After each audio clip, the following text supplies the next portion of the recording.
You boys quite cosy. Let's go, yeah. Awesome. Right, see how that one thing was set. Yeah. Feeling good? Feeling great, yeah. Yeah, legend. Let's just start the mic back. You joined here by your host, Kev and Mark? Yeah. Oh no, seriously? Wait, I was going to say, don't be throwing me on the spot. So we'll start just out there a little intro to how we're doing in Liverpool. All right, yeah? Of course. To talk for the day. Yeah, no, so we'll stay anything. Yeah. It's like, what you have to is there any specific things we want to speak about? The new plot of the design, Not so much design, just more about like the brand story and how it came about. No, yeah, we'll definitely do that. That's the main thing. Okay. We'll just stick for Yeah. Stories come on the back of... No, yeah, just yeah, all right then. Yeah. Right, okay. I don't know, that's episode 18. Yeah. Right, everybody, welcome back to the LA Golf Channel podcast. It's episode 18, supported by Valley Golf, so massive thank you for that. But today we've got two sensational guests, local to me, and always a close space in your heart when it comes to Liverpool. It's very communal. We love to support each other. They've got one of the quickest up and coming brands I'm going to throw out there. They've got sensational history in podcasting. They've got caddy knowledge.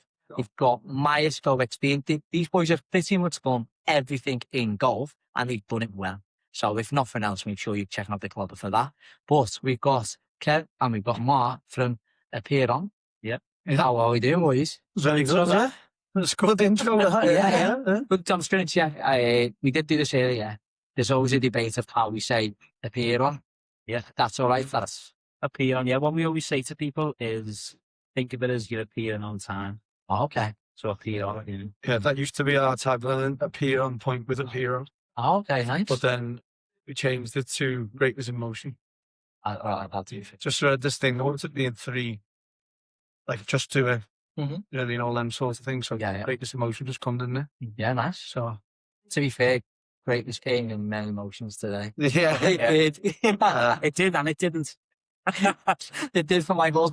Yeah. That was famous, yeah. Should we get a little touch on to what's happened today?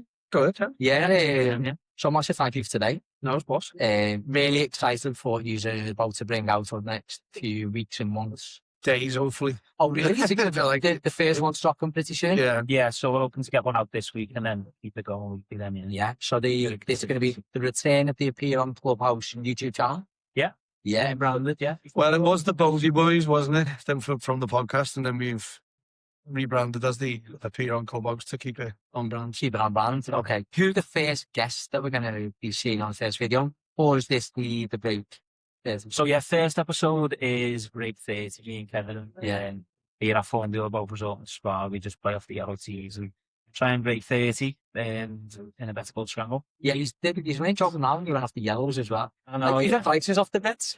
We weren't savvy to this knowledge at the time. I think at the end, the camera guy was like, they usually do after edge, you know. We were like, what?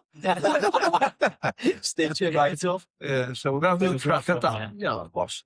To be fair, I did have to heckle Mark today for his lack of YouTube knowledge. If you're coming back, he did see flips not coin tossing. Yeah. Was like a coin toss. Coin toss is that right to call?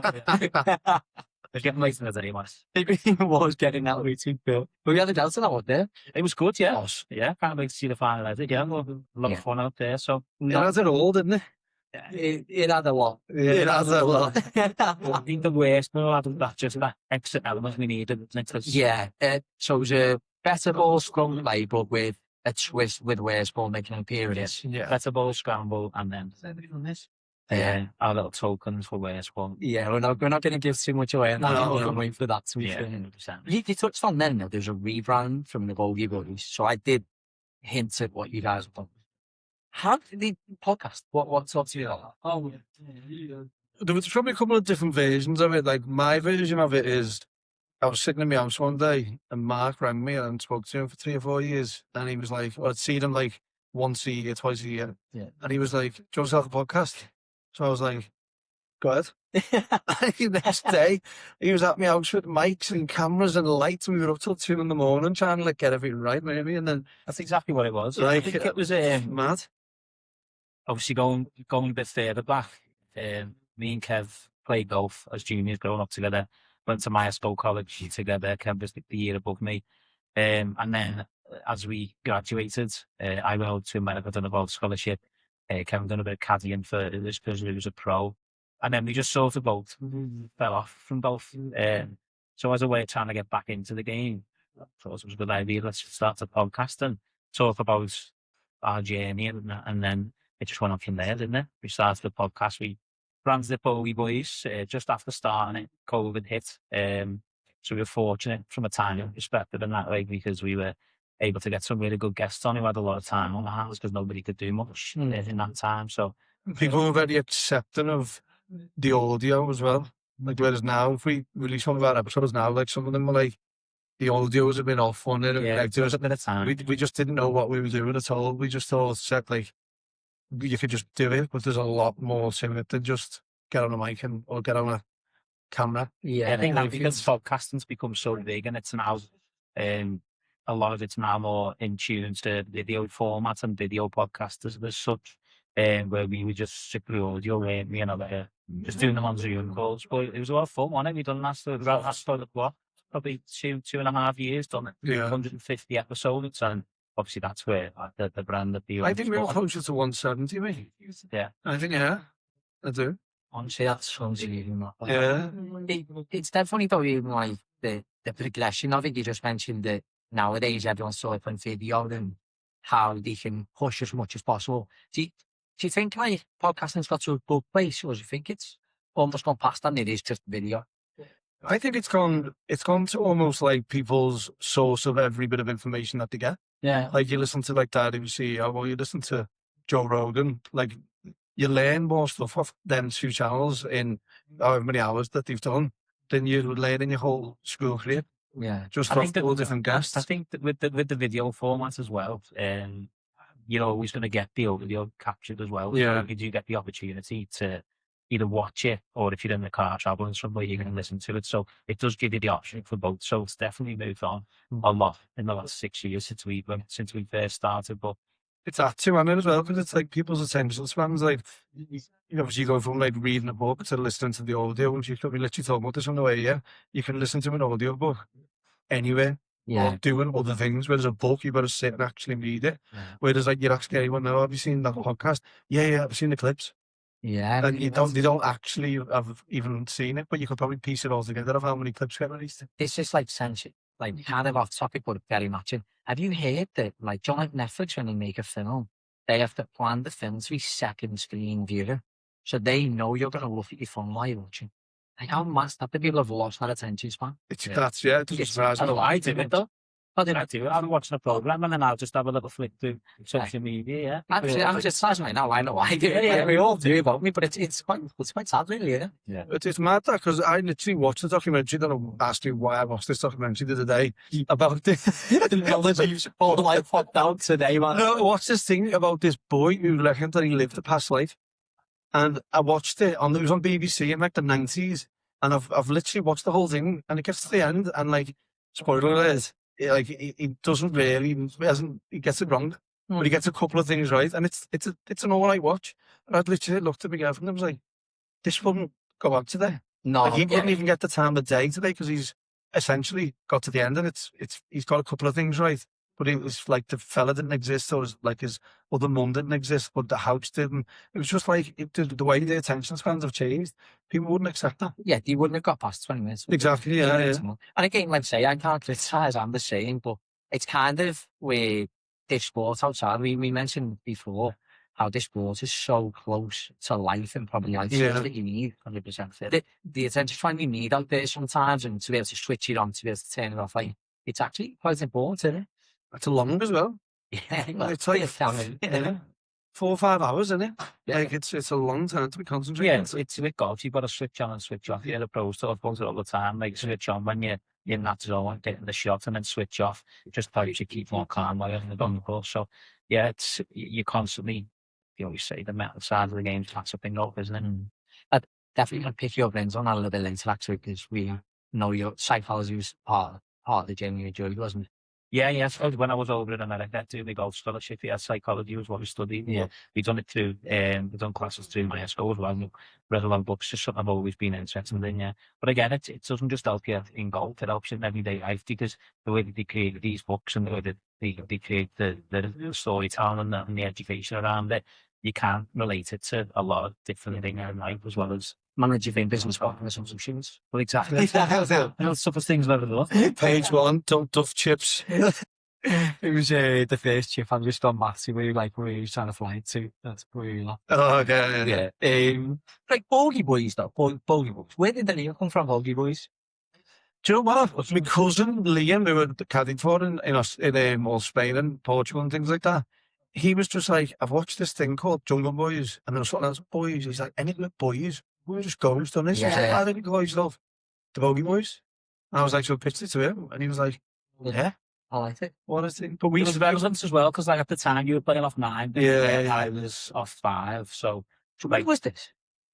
this was when was this? You say? Yeah, Bogey Boys. I thought, when did you start Bogey Boys then? 2020, yeah. And you were off 9 then? Yeah. Yeah. Jesus, what? Yeah. Yeah, so he was off 9. He had some gym, didn't you? He dedicated himself to trying to get down to scratch. And we talk for I think the way you hit a golf ball, like, it's definitely not getting too much credit. But yeah, do you know what? It's like,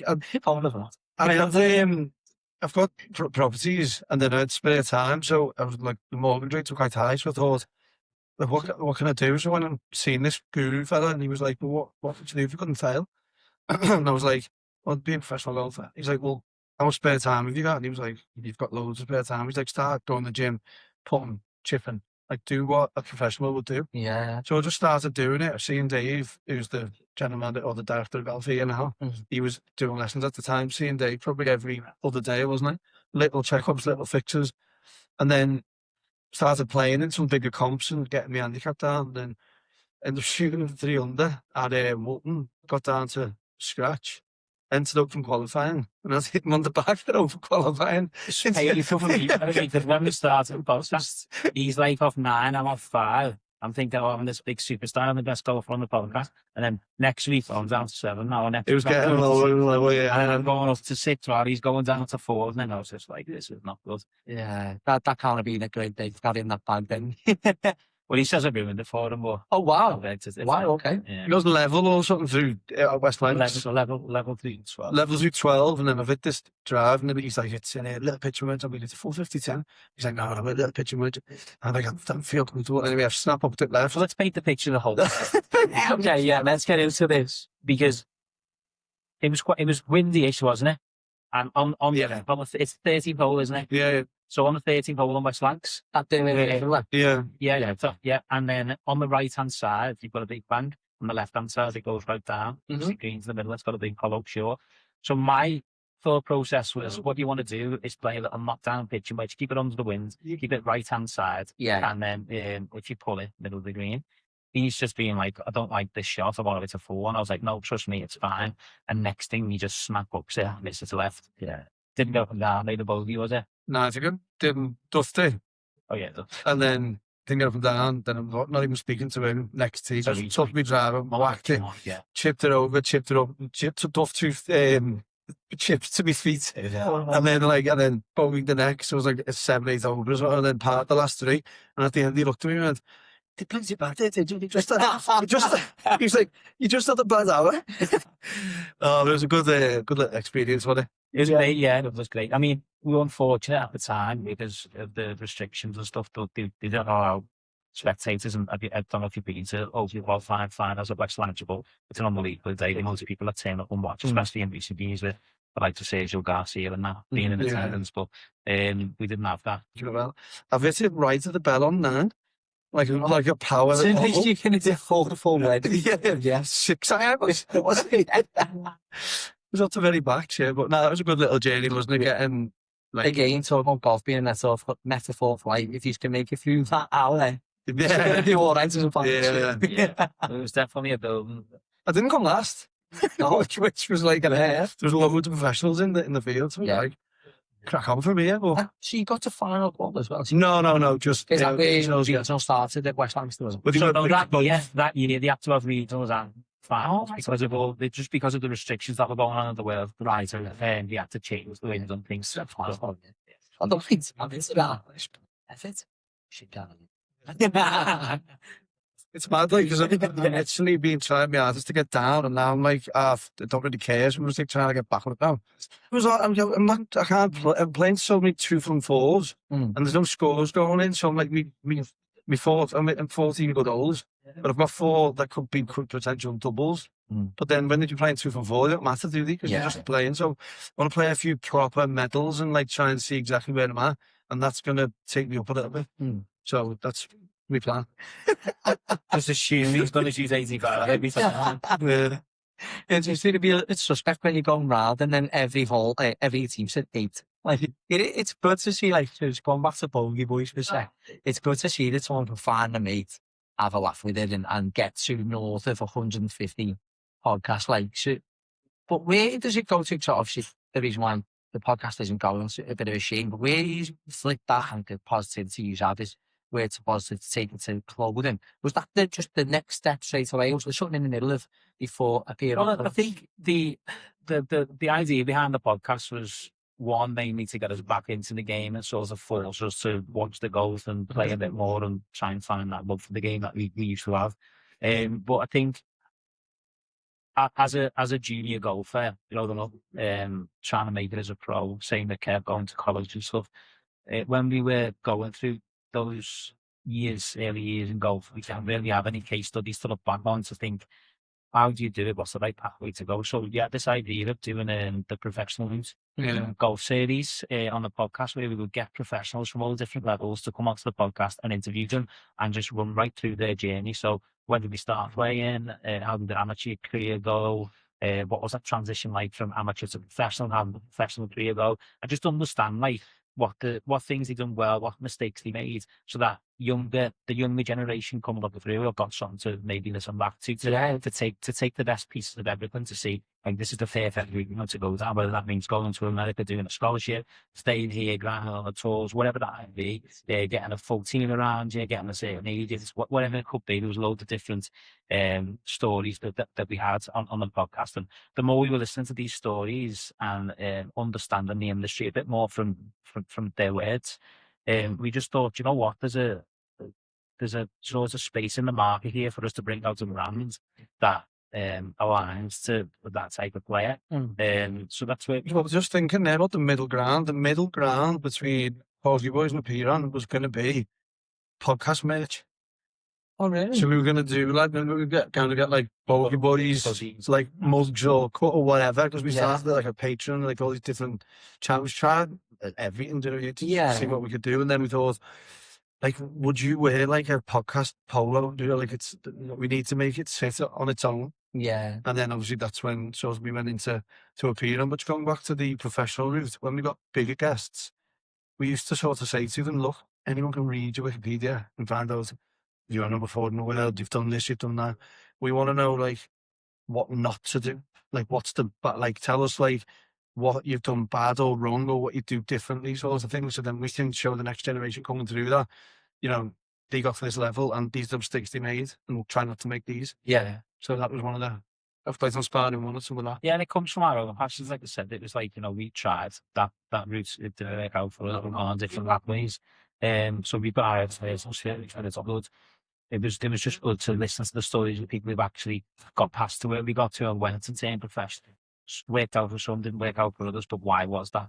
Can I be incredibly awkward and I start then to use touched on both ends of my Scott, which is an elite sport and college in the UK, isn't it? They used to have gone abroad to really pursue that into American college system. And I don't mean this in some way, so be part. What led to you becoming, say, only it's still elite where you get to, but to being 6 and 9 handicappers again? Where did it, where you feel like you may have lost the journey with golf a little bit? So, man, do you want to hit in one word? Booze. Yeah.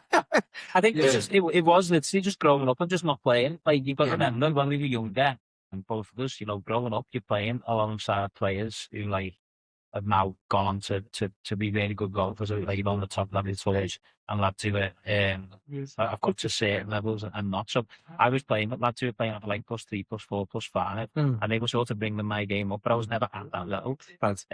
So because I used to work really hard on my game daily at the golf club, on the practice at the range, I got to a certain level that I could get to, and I peaked at.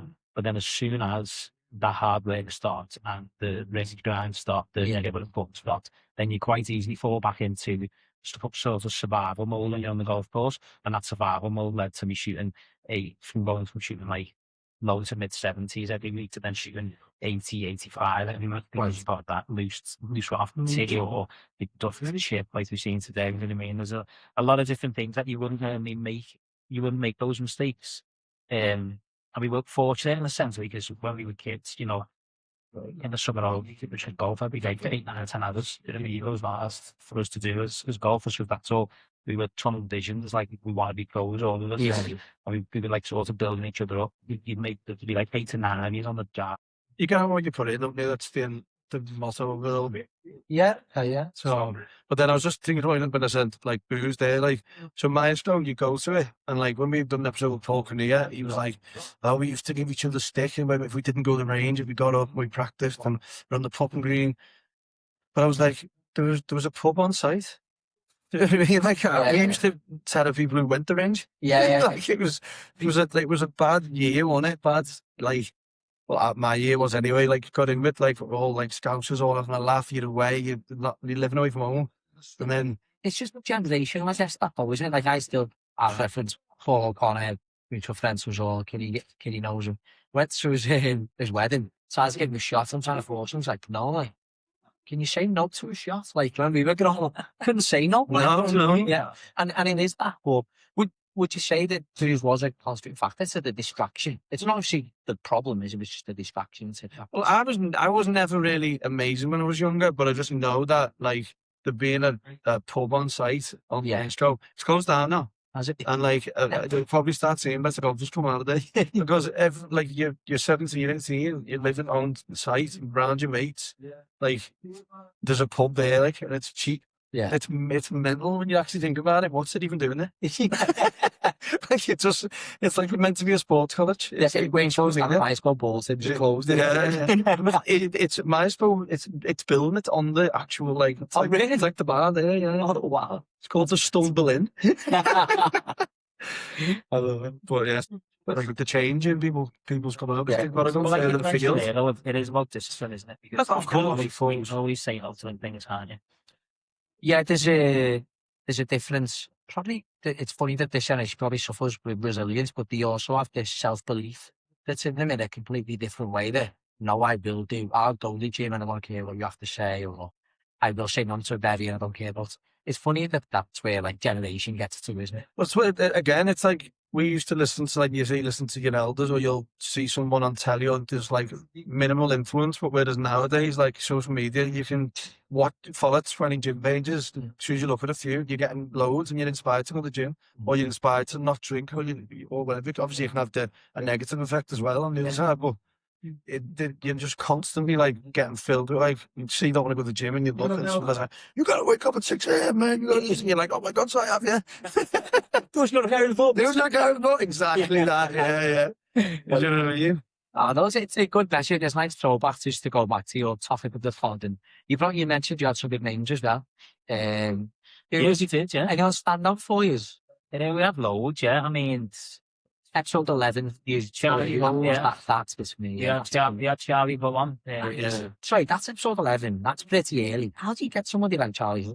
So what happened was, right, That's why do you smile? because it's mad. So and then, like, things like this happen to me all the time. Like, I'll say something, then like I'll think about a pack of M&Ms, and one will just hit me on the foot, and I'm like, what's going on here, don't I? Yeah. Mad.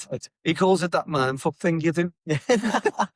But so I messaged Charlie on Instagram, and he phones me and goes, hey, funny what you've just done there. You know, that's like messaging Rory McIlroy and asking him to come on the pod. It's the equivalent. An hour, maybe hour and a half later, my mate phones me, who lives in Northampton, who's from Dublin, who I met in Australia, and said, just been in the pub with Charlie Hull there. Do you want her on your podcast? And I was like, oh my God, I've literally just been laughed at by my business partner there for messaging her. Yeah, get her out. And then like he ended up like messaging her and speaking to her, and then he got her again, and then we tied her down and done an episode. No way, that's mental. Mad. Same day, like that ain't. You're a genuine advert for manifestation. Manifestation, that's what it is. That's it. Wow. Is that like a real standout moment from Ginny? Well, it definitely got us more views. And that's true. Yeah, it's not discredit to the other people, but everybody always has that own thing. Well, You had some way to lead on that, haven't you? When I was mentioned to Kev about like we want no chance of getting somebody that big on like a podcast, it was because I genuinely thought we didn't, because we were brand new to it. Like in our minds, I don't know how you think, like when you do a podcast, but you think that you're so far behind the top tier podcasts that are out there. When you first get started, you think, how do I climb this ladder to get to this point? And like, I just wasn't expecting somebody that big to be on our podcast so soon. And like, it did propel the podcast, because then all of a sudden you've got like a whole host of other bros coming on and doing the same podcast with us about the professional league journey. Yeah. You say that on side. You remember when Gary asked me to be part of the program? He's like, there's no way I'll do that. What's that? Like, why do you want someone like me? But you do get those feelings, don't you? Yeah. Sometimes you don't belong almost, or you couldn't get that opportunity, but you'd only ever one question, and so just asking. Exactly. Well, that's it. I remember you done an intro on one of your podcasts about, and then you were saying like Aperion on the clothing about, those running. Kev. Yeah. Kev, and then you do it, and then like we were listening to it, we were watching, we were like, it was almost like you were talking about someone else, but using our name. It was like, you know, that sort of feeling. Yeah, honestly, it was mad. Yeah, it's, but again, probably it helps for where we're from. There's such a community, and to see somebody with all the same age, to see somebody flying the way you are, it's a problem to ever say that you just even know them. Never mind the chance to play today or to have this conversation at a bite. It's classy. Like I hate to pinch me moment for me. It's a sensation. But we go from like you potentially looking at the makes then and then that's how we lean into it, appear on where we get to with it. What's like the proper driving force going, right? Let's have a good go at this, because starting a clothing brand can't be easy. Like, let's be honest. No, there's a lot to consider, and I suppose going in with, we didn't know that. But people who just go into things army and just give it a go. And I suppose like the main thing for us before we started was creating a brand, not a clothing brand, but creating a brand. So the brand story, the brand name was vitally important. And then obviously then it's just the things like designs and picking the right factories and that thing, all the things that the logistics that go behind actually creating it. And it was going as well. Another thing, so we got sent 3 hoodies when we were doing the podcast, and I'd never really looked at anything like this before, but we were just going to get like a white label thing and just put the logo. So we were like, and then I got sent 3 hoodies, didn't we? That like off 3 different brands, and they were the same hoodie with different prints and logos on. Yeah. And we were just like, that's not the way. If you want to do it, we need to create it like from scratch. And then all of a sudden, we're hearing words like garment technologist. Like, didn't know them words coincided in a sentence together, like ever. Like, I'm like, what was one of them? And all these different things, tech packs, like all these different. And you're like, wow, it's just like, we thought we could just go and buy like 10 t-shirts from Sports Direct, send them to a factory, and then they'd send them back, you know, and then we could return them. I love that. It's just it was just putting piece it all together, really, getting a plan, making sure that, you know, before we say, yeah, let's go to the production line with this, that we've got everything that we think that we wanted. That's why it took probably about, from idea to production, probably took us close to 18 months. Because we were going to different factories, getting samples, and we were just not happy with this. It's like, what's the point in bringing a brand out that is below the level of what's already out there? There's no point. Do you know what I mean? You might as well at least meet the standard that's out there, and then obviously, hopefully, your brand story and the way you are as a person, the way the people that you know will help propel your brand. And that's what we've seen over the last 2 or 3 years. Is that, you know, year-on-year growth space at the moment. It's down to obviously making sure that the product that we bring out is suitable to the market. Yeah, and it's knowing the right, or getting in the right people as well. So like a good designer, and then a good garment technologist, or someone that can like, so we're like saying, you know, take that part in, where it's like, you know, inside hem and like all these, you know, these proper ways to communicate to the factories. So then they get it bob on, they follow, and then the production's a lot better. So it's just, yeah. So it's those foundations of 18 months that they get you into like your global, sorry, not just national now. Because you said where you based on America. Well, yeah, we got one shop over in Headwater, Minnesota, yeah, that's stocks the clothing. I think that's mad. Yeah.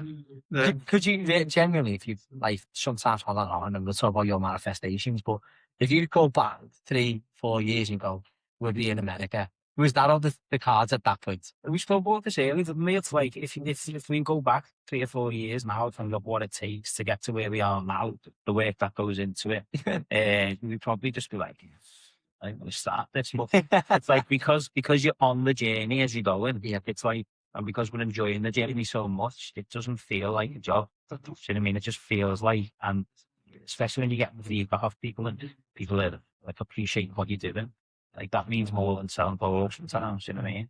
It's one of them. They say it's like it's not the destination, it's the journey. Like, and like when we were doing the podcast, I was it me or you who said it about Kev and Mark? Yeah. So no, I said Kevin Na's a journeyman, like he's a journeyman pro, and he was like, he's like I was trying to spit off all these things that he's done on Earth. And I went, some journeyman.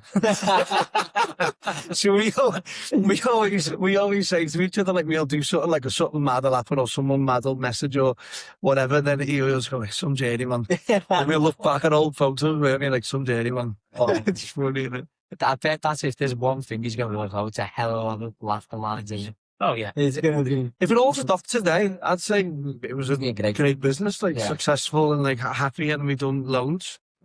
At this point, though, I'm going to lean into probably the 4 pillars up here on the sec. I don't think it can stop today. What you do, and we'll get into what the 4 pillars are, but for the community and what we've been speaking about, you plan to do for kids tonight. I don't think it can stop.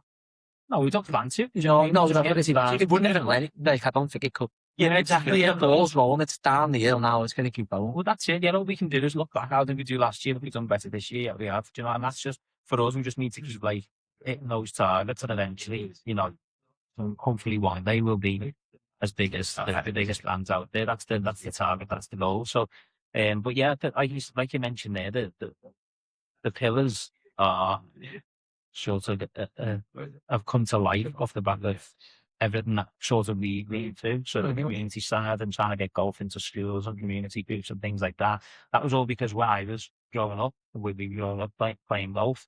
Like, golf wasn't part of the curriculum in the schools, but I was a keen golfer and I wanted to play. So I asked the school, why can't I play golf in school? Why do I have to go and play football where the sports were? And eventually they did. They took us to the driving range and everyone enjoyed it. But yeah, it's just like, obviously now, that's the sort of thing, and golf's not, it is in school more, or it's not fully there. So what we want to try and do is be part of trying to get that in there and doing our part. So the community side's really strong in our foundation, because we know what golf has done for us in our lives and where it's taken us, whether it's traveling, meeting people, the mental health aspect, when you're out on the course and things like that.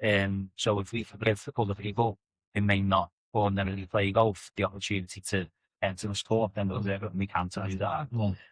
Obviously, just touching on that as well, it's like the more you go at like a new, then you start liking it. Like, you know, my mum or dad says, like, you know, I'll pay for it once you stick at it for more than 6 weeks or whatever. And then all of a sudden you join, like, say, SNA, Form All, and then you're playing with people, random fellas. You're 17, 18. You're better than these fellas, and you're thinking, like, wow, and they're asking you for advice. All of a sudden you find out, like, there's a managing director of Spot Mix or like MJ Quinn, and like you just meet all these crazy like people.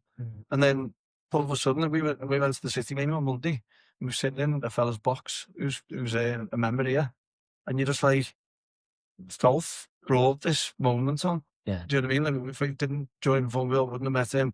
And then it just brings you opens all these doors and these opportunities. It's a great level, isn't it? It is. It does just bring everybody down one level.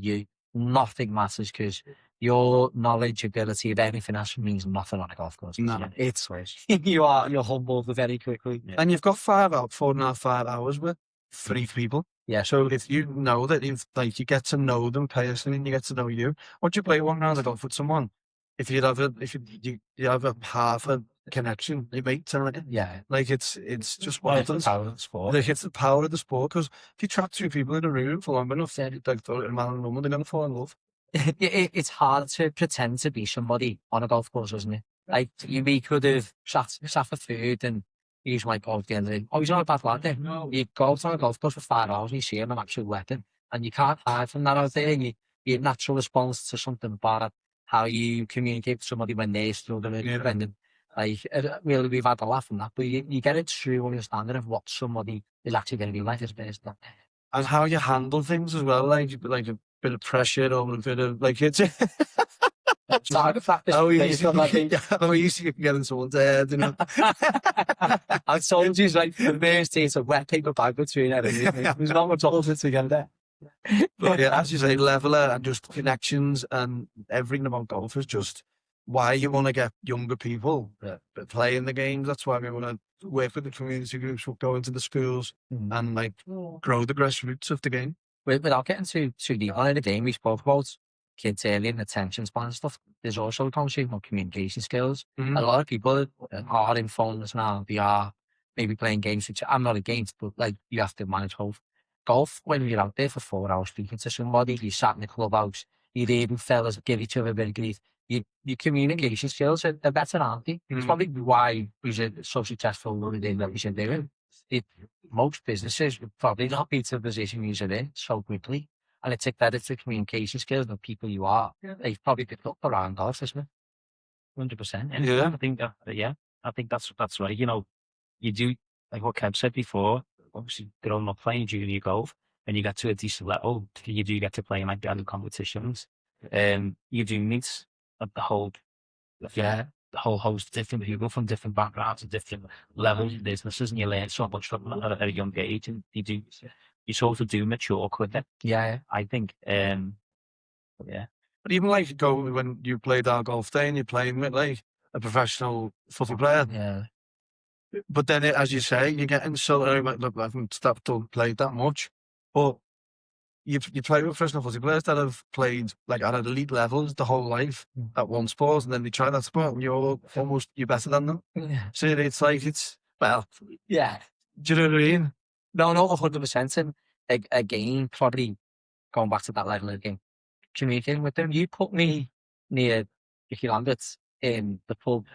When he played for Liverpool, I'm going to be like, I'm Yeah, on a golf course. He's Lambo. What's going on? yeah, You know, that's the difference. that's exactly it. That's exactly. It's no, it is. It's fantastic. So that's one of the pillars. Sorry. So Yeah, so the community, but I mean, I would obviously, I know mentioning about it being in the mainstream curriculum, but what I would say about obviously junior golf, and just look at the 23 of the academy here, there's a lot more. I've put a lot of time into it, to be honest. Yeah, there's a lot more now. Obviously, what the Golf Foundation are doing with their incentives, the Falbo Junior Series, there's a lot more now for access for junior golf. Our sort of angle on it is to try and get people who would never think of golf as such, and sort of put a club in their hands, say give it a go, Yeah. type of thing, sort of going to them, as opposed to inviting them to a facility. It was almost like everything, like we've done a project with everything in the community. Yeah. And like this guy was literally standing there saying, I want to play PlayStation, like I just want to be here, like God's for fat old people. Yeah. And, well, like that was his conception. And next minute, he was the keenest to get in and get back. Yeah. As soon as he hit a few and realised that, wow, this is boss, this. Yeah. And they just switched that whole, like, you can change someone like that every time you do it. But you're on to the winner. It's never going to be for negative, is it? No. Like, it's only for positive. It's fascinating, isn't it? It's just such an unbelievable game. Isn't it? And even if you have the worst round of your life, we always talk about like the golf gods and all that. Like, they always give you something, don't they? On every try, and you're like, oh, I've got to carry on. I'm still waiting for that song. I might need to go to So if we have like, any new business, I do feel like user probably leaps and bounds ahead of the mostly businesses will be in their journey already. But if there was a 2-year goal, do you look at it like that, or are you just taking it month by month? I don't think you have to look at in the future in our industry, to be honest, because obviously you've got to be so far ahead with your designs and your preparation to make sure that we keep it up with the market, like I said before. You know, it is a fast-paced market, so yeah, we're always looking ahead and planning ahead. Obviously, the golf industry is massive in the UK, but it's even bigger globally as well. So you're always looking at ways to get in the global market a bit more. And just trying to keep them away really. So yeah, there's plans to branch out into activewear and leisurewear as well. So we've got loads of things in the pipeline that we're really working on too far ahead. Yeah. As well, like we obviously were supporting like the athletes is one of the pillars. Like lads on the PGA, lads on the Tartan Tour, Clutch Tour. A couple got in touch. We had a couple represent on like the hotel planner, and in our like 5-year plan, it was to get someone to represent on the DP World Tour. And then like 10 years, you're thinking like PGA Tour. Then 20 years, you're thinking like someone will win the Masters and bowled a major and win well. Yeah. But then like year 3, you've got someone who stepped out on the DP World Tour wearing Aperion. So you'd almost set goals and then like you're surpassing them. Yeah, honestly, and that's I've only ever continued to record that series. But what you've achieved so far is sensational.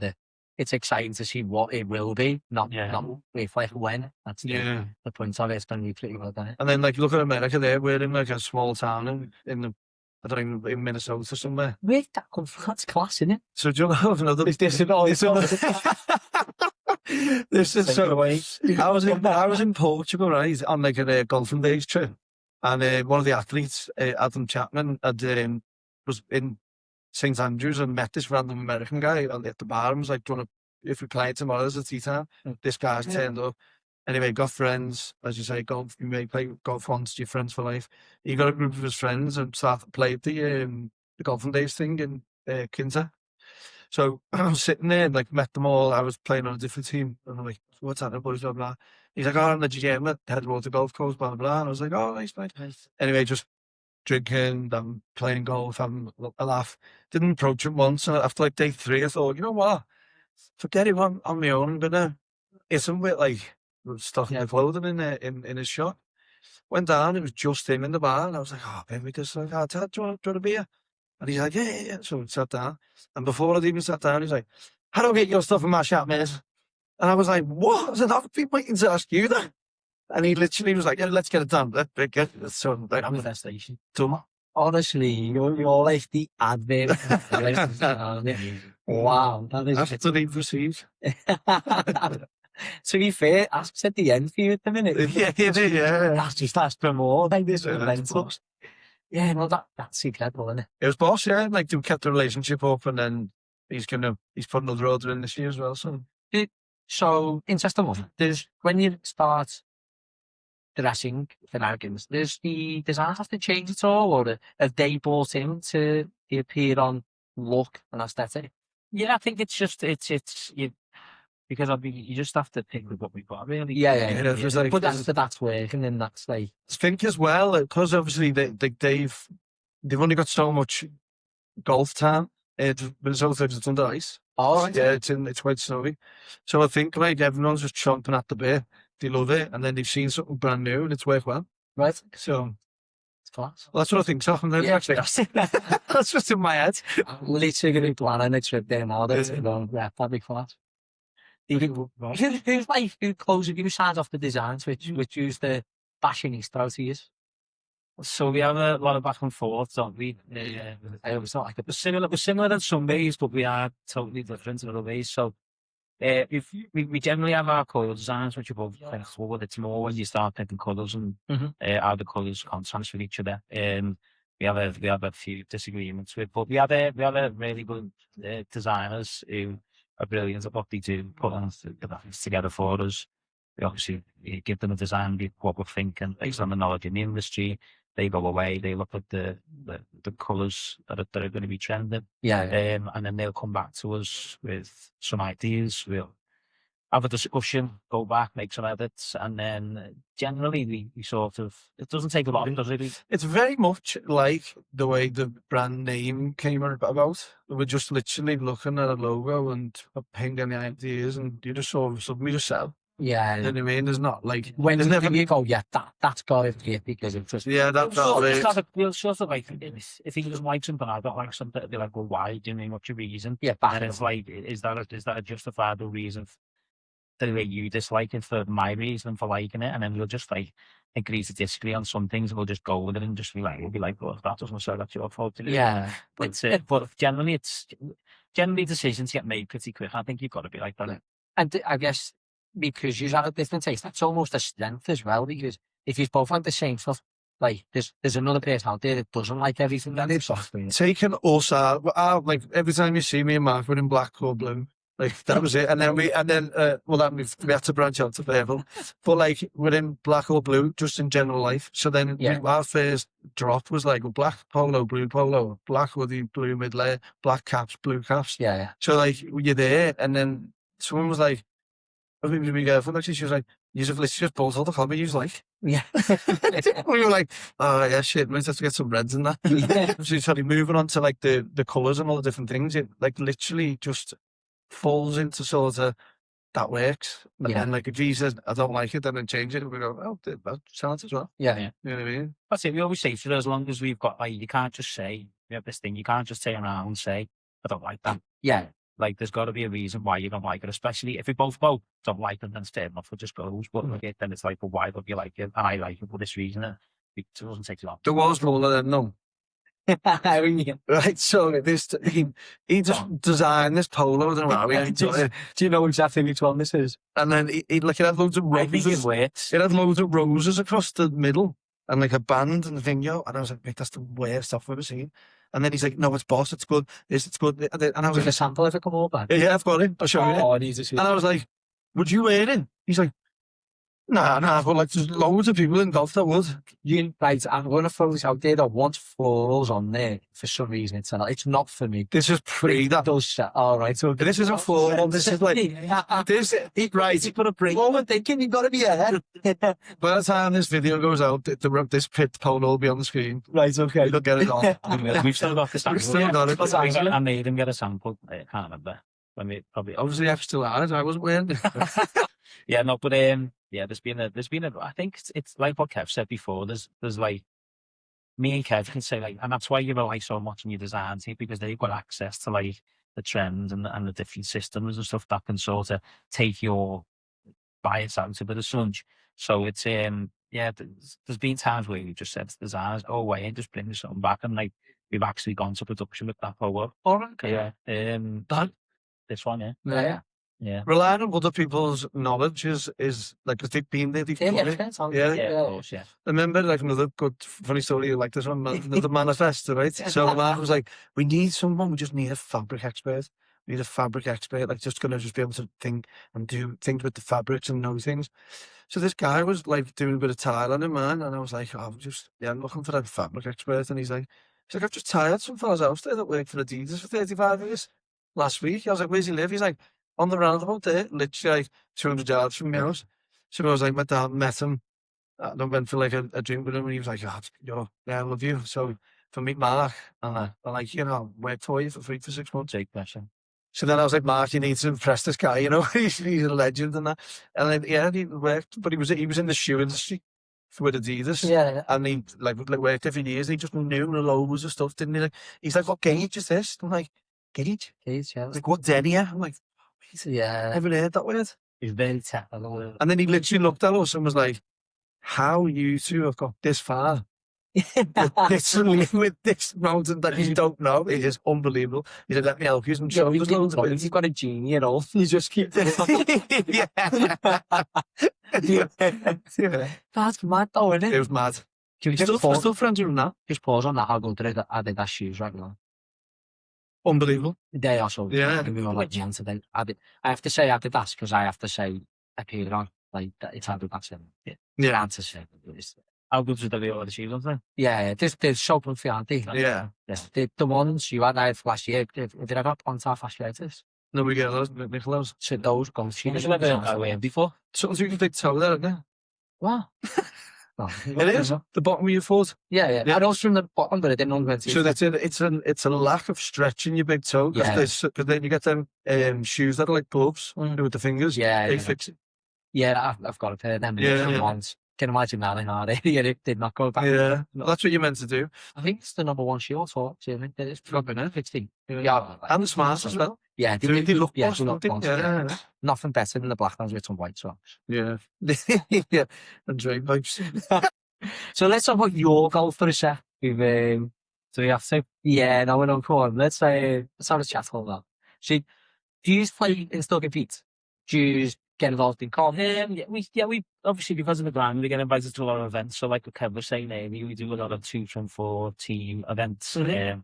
We're both still members of golf clubs, so we play in the club competition as and when we can. But any elite tournaments, I wouldn't say, that time well on for me. It's just club competitions and majors at the golf club.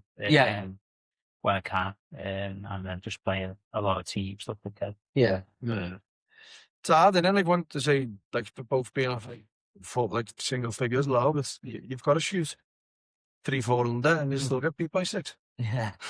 Yeah. It's hard to play. It's in a funny place in the handicap system. Yeah. It always sparks debate, doesn't it? But from ways where, like, obviously you've been in golf for north of 20 years, is it always been that more than 41 points wins? Somebody did say to me, actually, this isn't as crazy as it looks. No. There's just more golfers shouting about it. I don't think someone winning a 41 points is bad, mate. It's only 5 on your handicap, isn't it? You've like, Yeah, not you've like, 41, but like people people. are 15, you're capable of shooting 10 over that. It's when you play a 2 from 4 and people come in with 110. Yeah. That's when you start like, what has gone on here? It's like 6.5 points a hole or something. Yeah. Yeah, so it's like people who play off like 6, 7 handicap are capable of a good round, going round in the Well, like it's 12 handicap, is shooting 5 over or something. It's like, Yeah. it's doable, isn't Yeah, it? so I don't think like you should look into too much. I think you should. It was just hard. Like, see the way, like I was talking before about me putting a few cards in and actually playing properly in it. Like, it's actually just a handicap. Yeah. But back in like, you need 10 rounds to go up 1.1 every time when you're coming down. Point 1, so the jumps were so different. Mm. So then you got like a 2.1 index coming out that you played well 20 rounds ago. Mm. It comes out and you get replaced by a 4 point something. They can almost jump you the shot in a round. Yeah. So it's like you can go from day to day and jump a whole shot. It's mad. Do you think that's a positive? I think it's a fit. If you're playing like and you're putting all your cards in and you're playing properly, then I think that It's the it's a fair reflection. I was Yeah. going to say that it should be if you're playing consistently, yeah. Yeah. I mean, if you're putting, I don't know, say 10 cards a year in, Yeah. so your 20 cards is over 2 years, and your best 8 of that. Mhm. I don't think you're going to have a true It's very fix in the handicap yet. But at the same time, if you're only playing that much anyway, then you're not going to be actively playing all the time. I think the people who are playing like week in, week out and putting consistent cards, and I think those best 8 cards are going to give you. Mhm. I suppose I suppose because like if you have 8 really, really good rounds out of them 20, then you're going to have the lowest handicap that you possibly can get. Yeah. So you're going to be competitive in tournaments. It's not as though it's going to be very difficult for you to go then and shoot 44 points. Then you should be able to just put it in like when you're in like competitions, whereas now you can put it in Yeah. like just social play. So I do think that if you played like say 4 times a week for 6 months and put every single card in, that'd be probably more accurate than the old system. Mhm. But then if you again, like what Mark was saying, that if you're a good golfer and then you go out, backhand, you can just not put your hand. Yeah. So it's like there's a bit of like Again, that again brings us back to what we were saying earlier, where golf's a great idea of up to a person law. yeah. Try and manipulate the positives to make them look like they are. Yeah. You're probably going to do that in other aspects of life, aren't you? Because you're never going to be able to shoot to your handicap either, are you? Yeah. Or you're going to go and win everything and not Yeah. and You're going to go go. and picking up prizes because you're 8 handicap off Yeah. 25. Yeah. It's like It's good for you. You're also like, in terms of like people playing in that. Obviously, you played yesterday the old HCV. yeah. Did something which is also being super positive that you do is supporting community in that way. Getting in the older A series, supporting the Mersey Masters. what is it about the local community that you like to give? Because obviously you're somewhat helping the community of young adults finding golf. But what is it about the local community that you've really always taken to?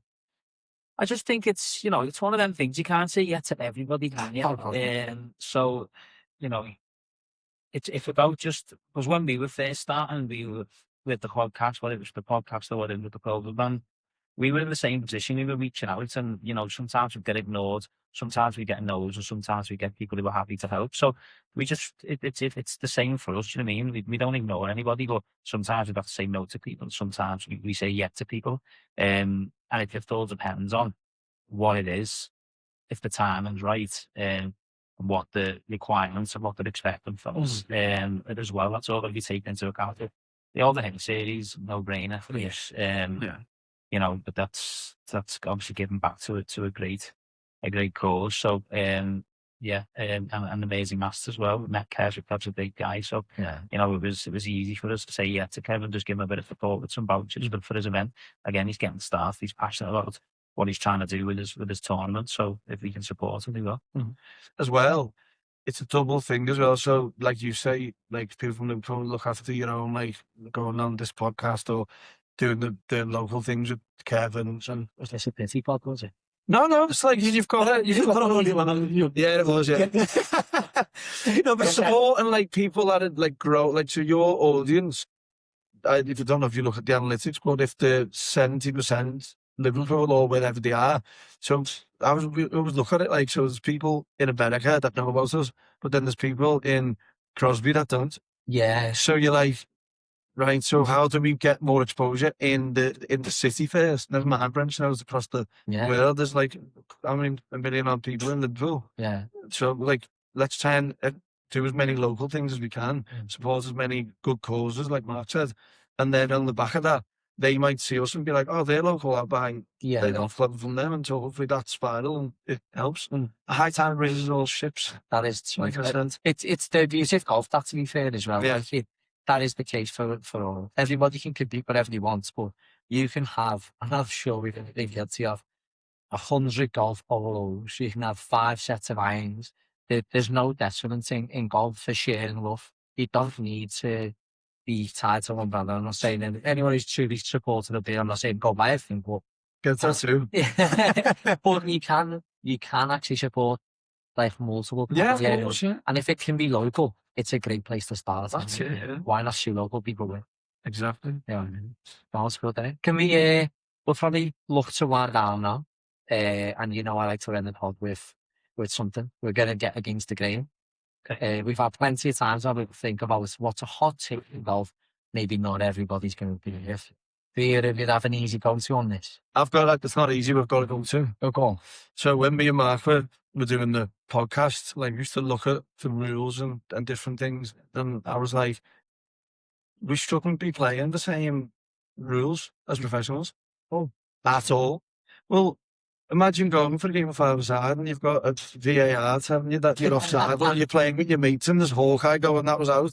You have an argument with your mate, you agree on what it was, and then you just carry on with the game. You're having a game at the end of the day. So if you're just playing, so to say, like, whatever, there's an amateur set of rules where, like, you knock it out of bounds, like, you go up, you take shot and distance next to. Don't remember you giving me a mulligan on this last hole. No, because we were playing the stuff from day one. You hadn't heard this yet. But use everything as a water. If you can't find your ball, okay, you lose one shot. So just made it, yeah. Or just, like, you walk up, you can lose a ball, like, randomly. The professionals have got ball spotters with people everywhere. It's like, not the same game, so you can just drop a ball. Like, if your mate's having a good round and he's knocked him out of bounds, give him a mulligan, but you receive one.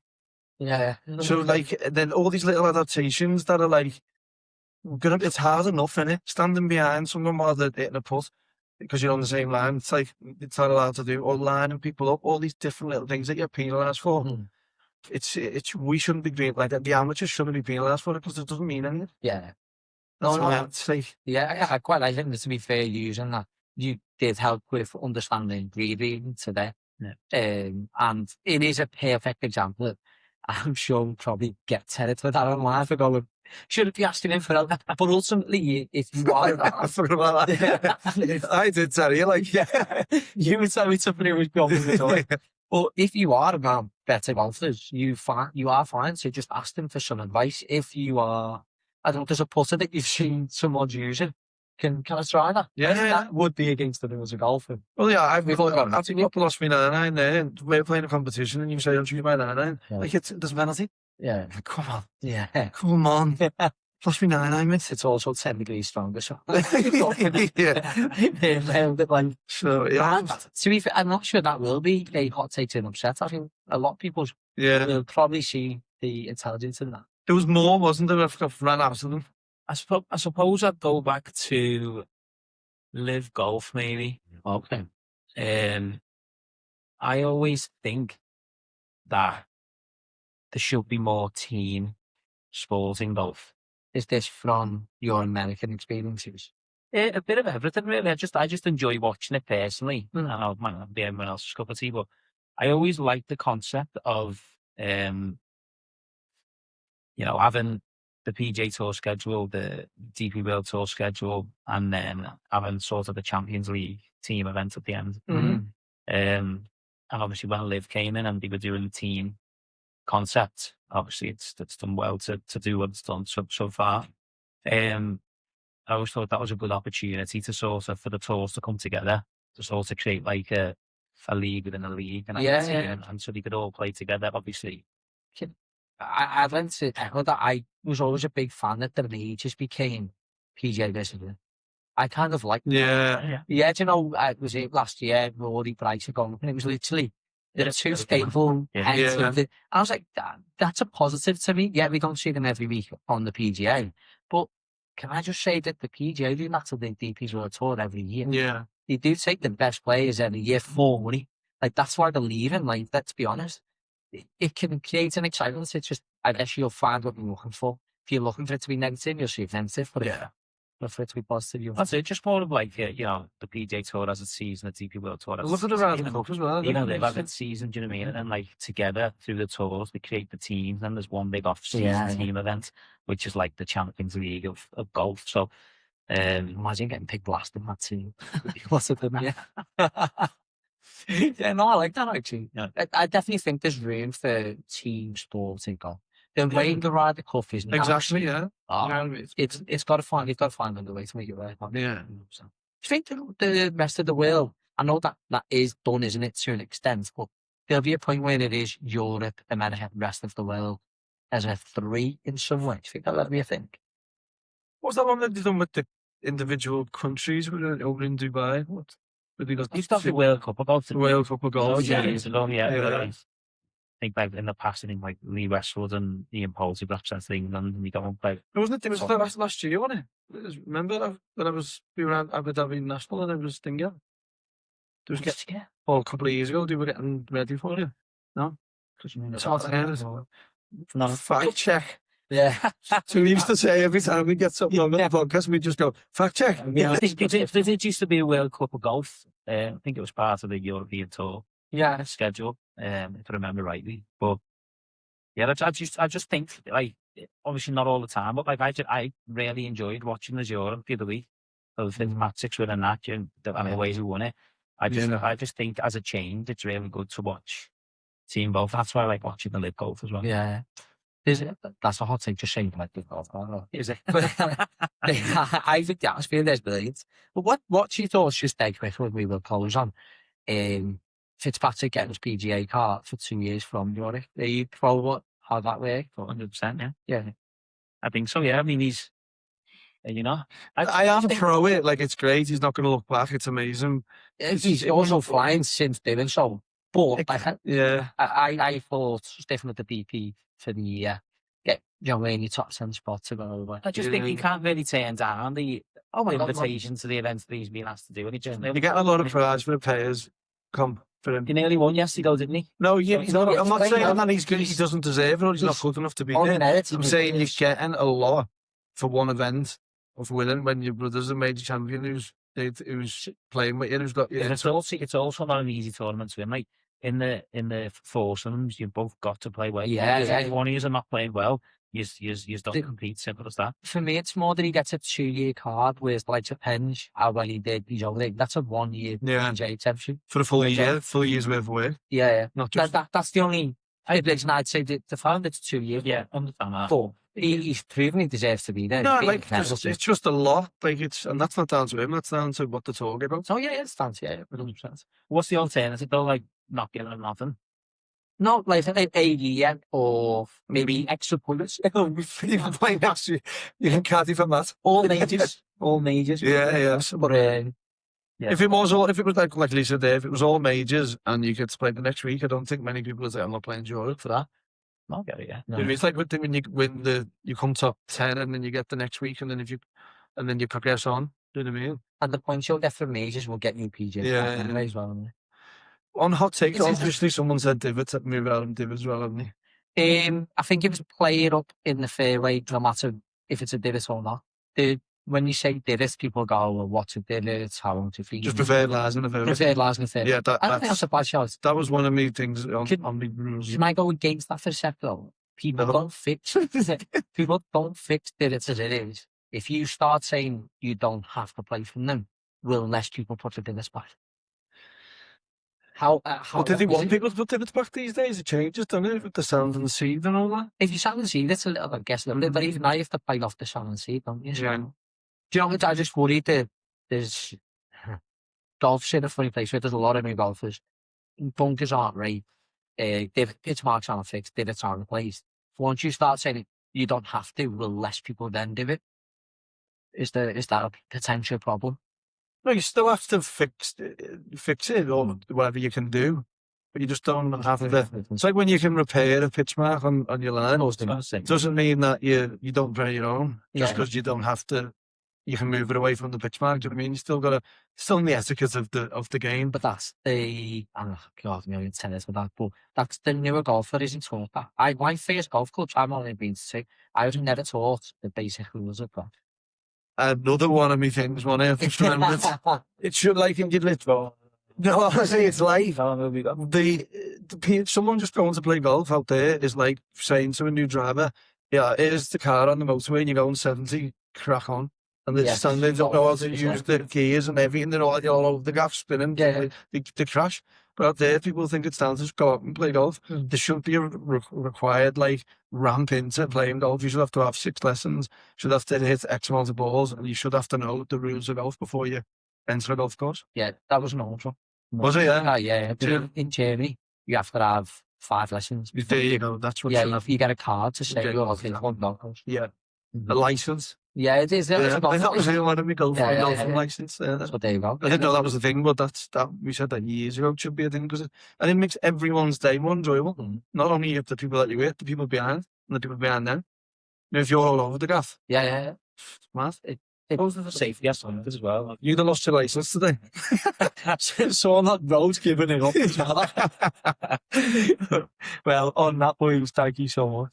Thanks for having that. Really enjoyed that. It's been an absolute belt today. I can't wait to see the video when it does come out. It'll be. I'll probably turn off from social media for a while. That was really fun. That was sick. So cold though, isn't it? Wow.